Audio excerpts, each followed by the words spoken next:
All right, good. So we're back. Let's go on to verse 12 here. Get it to work. Okay, good. All right, so whoever believes on him will not be put to shame. There is no distinction between Jew or Greek, for the same Lord is over all, is rich to all who call upon him. Okay, so again, this has been one of Paul's arguments, is that the reason that all were included under sin was so that all could have the opportunity to come. And so could not law be of Abraham's natural seed, it had to be of his spiritual seed, the seed of faith, in order to welcome us Gentiles in. Okay. And so there's no favoritism in this. It's we all have to come the same way. And so the Jews' concept that they were favorites of God and that God favored them and that they were, the quote unquote chosen people, they, in a sense, had to put that down and see that we all have to come the same way. We all have to be joined in the same way. And the same Lord overall is rich to all who call upon him. Everyone that comes by faith and enter in. All right. So whoever calls upon the Lord, name of the Lord shall be saved. This comes from the book of Joel, actually. Joel chapter 2, verse 32.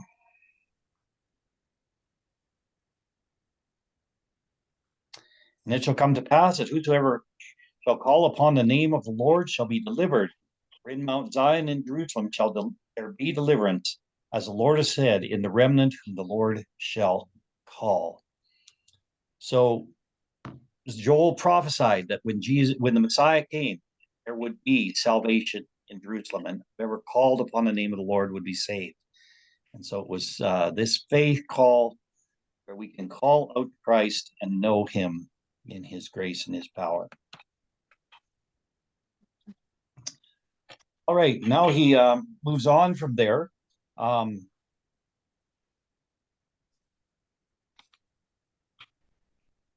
And he says, how shall they call on him whom they have not believed? How shall they believe in whom they have not heard? And how shall they hear without a preacher? So this is another question. And again, Paul's always answering questions here that he's received. The question is, how can it all revolve around faith if not everyone has heard? Okay. How can you have faith in something that you've never heard about? If you haven't heard about Christ, if you haven't heard about, his death, burial, and resurrection, all these different things, how can it revolve around faith? And so in this case, not all the Jews had heard the gospel of faith. Not all of them have had it preached to them. So Paul had, it had been noised throughout the Roman Empire, and there were still places that hadn't been preached to. There were still little cities and villages and things where the gospel had not come. And so they're saying, well, how can it still revolve around faith if these ones haven't heard? And of course, we hear this question quite often, don't we? What about people who live in the deep, deep, dark places of the world where they haven't heard about Christ? How come they are responsible? What has kept them responsible? And so Paul has already answered this question back in Romans chapter 1, but he's answering it now in regards to the Jewish people themselves, or the people of Israel who hadn't heard the gospel yet.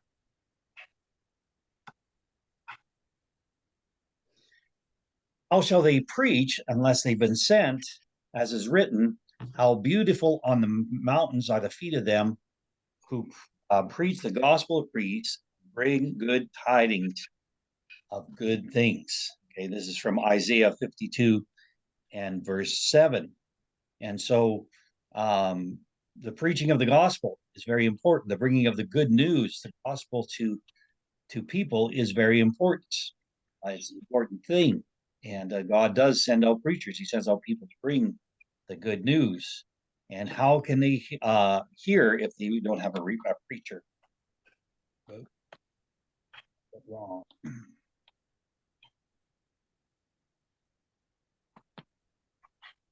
Stop for a minute.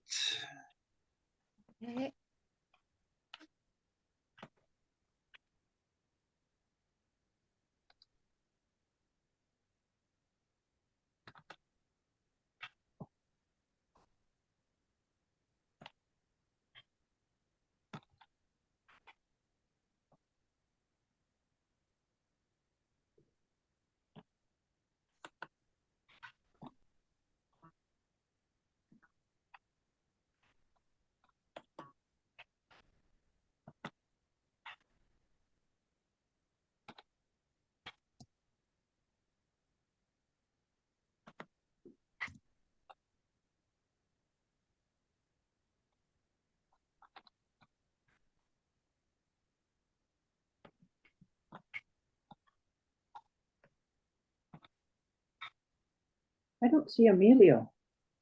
Is he here? Here. Is Emilio here?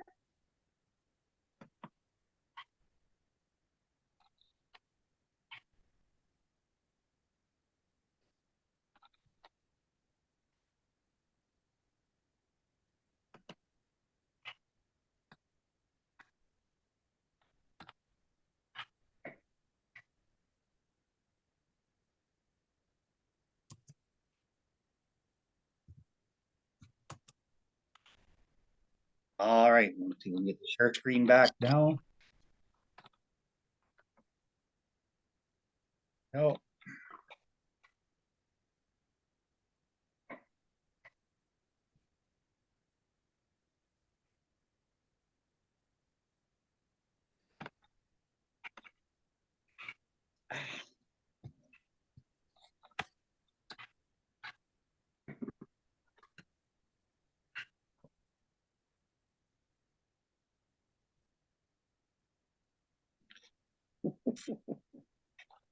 Brian. No. Let's see there.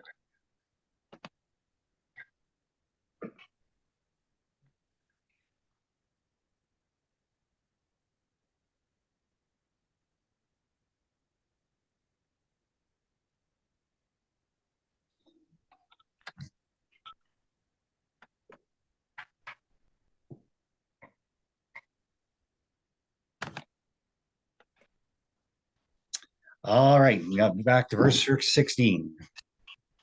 They have not all obeyed the gospel, for Isaiah says, Lord, who has received our report? Okay, and so we go to Isaiah 53.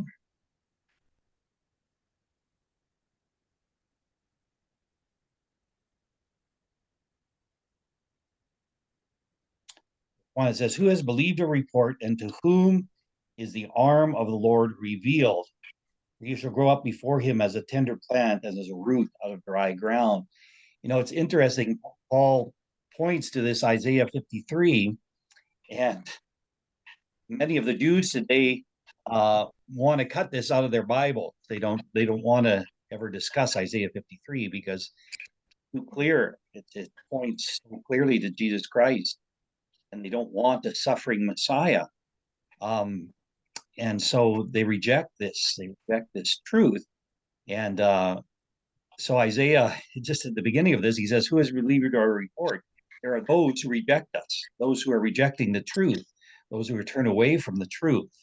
And so this is what Paul is pointing to. He's saying that uh, the reason that people don't believe is not because they don't know, it's because they have rejected. So faith comes by hearing, and hearing by the word of God. So the question is, how could faith come to those who have not heard? And so he takes us then back to the general revelation of God. But I say to you, have they not heard? Yes, indeed. The sound has gone out into all the earth, and their words to the end of the world. All right. And so comes from Psalm 19.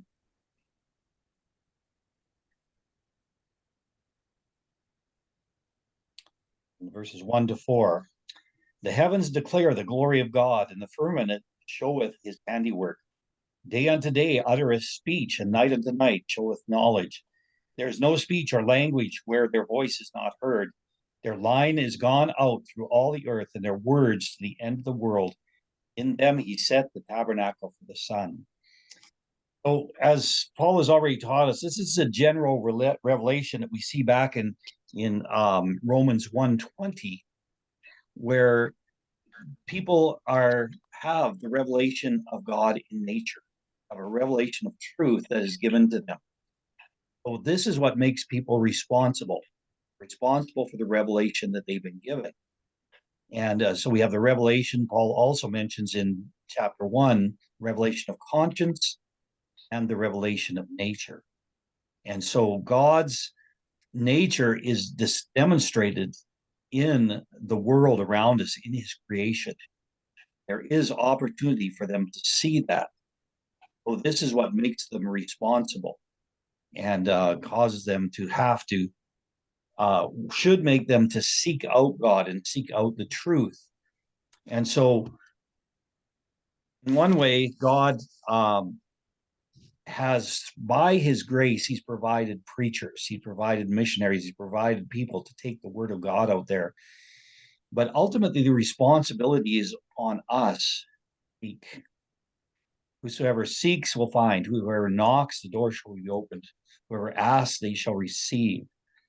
And we, the agnostic belief is God knows my address. He can look me up. Yeah. And a lot of times we as Christians, we're functionally agnostics.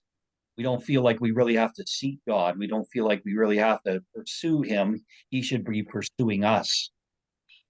But when you read the Bible, you can see that there's a challenge for us. So we need to be seekers after God. We need to be pursuers of him. And so by faith, we pursue God. We pursue his love. We pursue his truth in our lives. And we have to seek after that. That's part of faith, is that motivation to pursue him. But we believe that he's a rewarder of those who diligently seek him. He is the one that will bless. Paul is basically saying here, God is not responsible to look you up. He's not responsible to knock on your door. Your responsibility is to seek him. And the revelation of conscience and the revelation of truth in the creation is enough to get people to seek after God, to begin to seek him. And if you seek him, you will find him. All right.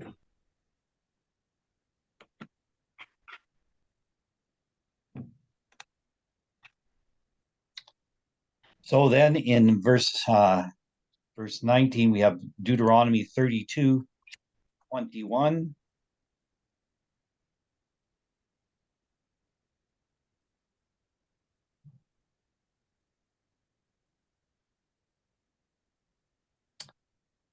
They have moved me to jealousy with which is that which is not God. They have provoked me to anger with their vanities, and I will move them to jealousy with those who are not a people. I will provoke them to anger with a foolish nation.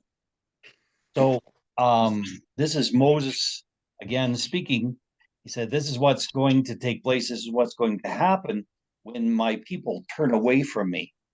And so we see that this down through the ages, Israel have turned away from God. And even when Jesus came, so many of them were pursuing other things. They weren't pursuing God. And so God said, you have made me jealous. I'm going to provoke you to jealousy.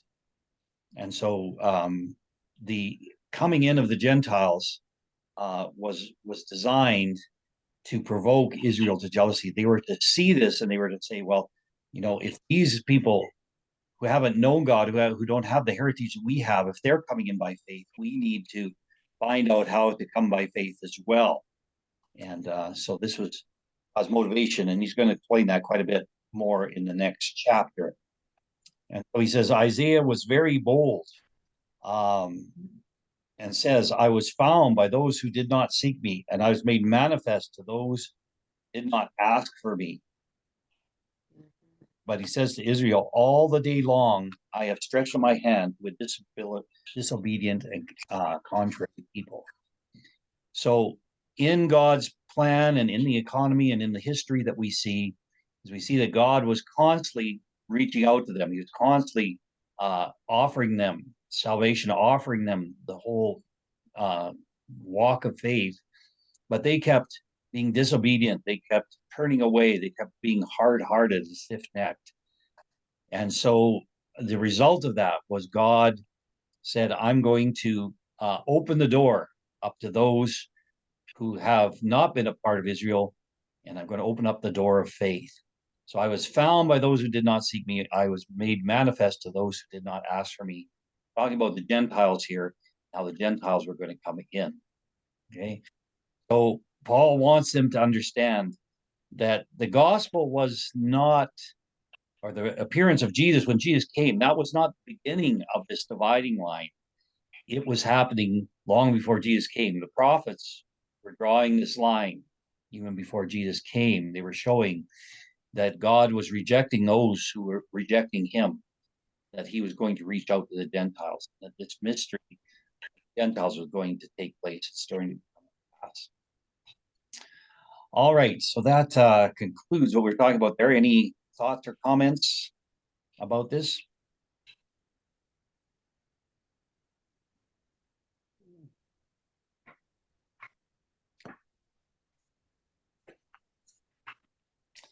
All right.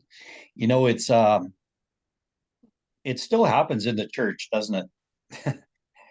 Sometimes when people get saved and they come in and they're so enthusiastic and they're so in love with Jesus, the older ones, we tend to have that elder brother spirit that Jesus talked about.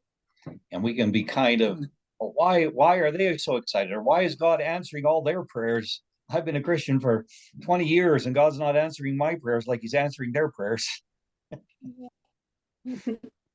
But what is God doing with that? What is he doing in that situation? What is he doing? Yeah. I think it's correcting. Like, you're not supposed to be like the elder brother. I think he's reminding us of the joy we should feel, not settle into say for 20 years or, or I don't think, okay, maybe that's just, we should be just like new believers every day. Just reminded, wow, Yeah. that same jumping, okay. And sometimes, actually, I went to a church and it was like that. So it's. And God's provoking us to jealousy, right? He wants to provoke the elder brothers. He wants to provoke those who are, been in the way for a while, kind of lost their joy. And isn't that what happens? It provokes us, jealousy. Yeah. So what was his invitation to the elder brother? Come on into the celebration. That's right. Come and join the party, right? Yeah. Yeah. And so that still happens today. I mean, and we need those new believers. We need those ones that are on fire and excited and to provoke and to just stir us to a fresh faith and relationship with God. And so it's a wonderful thing to see that happen.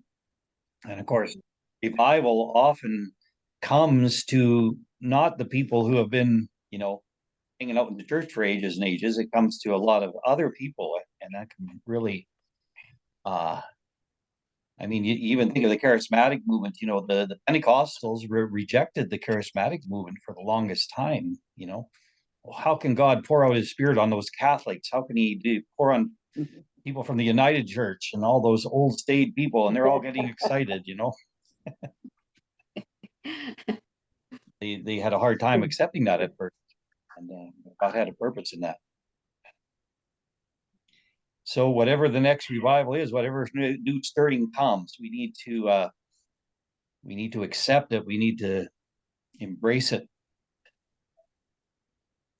Love those who are excited with Christ, not be jealous of them. Mm-hmm. Well, it's kind of ironic too. Like, I was in kind of Catholic circles for a while, and we heard about the Pentecostals all around the world. And it's the Catholics and the charismatic that, I don't know, started it or history in there. And then the Catholics kind of got, well, those are just those, undignified people, and we're, Yeah. dignified and grounded Christians. And it turned it, I mean, it just kind of goes in these funny cycles. I think God just likes reminding us, and I like getting older though, is I mean, physically, you can't jump up and down like a young person, but you still in your heart, you are, Yeah. you can be, you can be wiggling a little finger and you're still, Yeah. jumping up and down like those kids. Yeah. Yeah. In Uganda there, they have this place called the Jumping Church. It's out in the country a ways, and so Henry and I went there, and boy, oh boy, they just in the middle of the worship, they all just start jumping, and they jump and jump and jump. And so Henry decided he was going to jump with them. He was young at Uh-oh. heart, and so he was jumping with them, but then he pulled a muscle, Oh no.